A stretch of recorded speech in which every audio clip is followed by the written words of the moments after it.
I'm gonna show y'all real quick how to run this.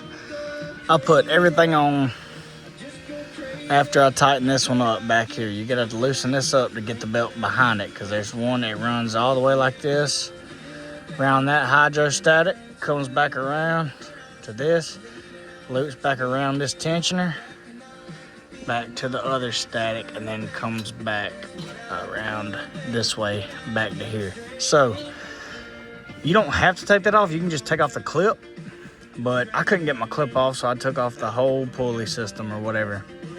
Now I'm gonna go ahead and put it all back together, but that's how it's ran. So if you just need a good look on it, that's how it is. I mean, it's kind of a pain in the butt, to be honest with you, but wish they had a better design, but that is what they designed it to be, and it's kind of crappy, but it works. This has been a good lawnmower. I've had this lawnmower 8 years. This is the second time this belt's ever broke, so they must be doing something right with it. Hope y'all enjoyed the video. Y'all like and subscribe.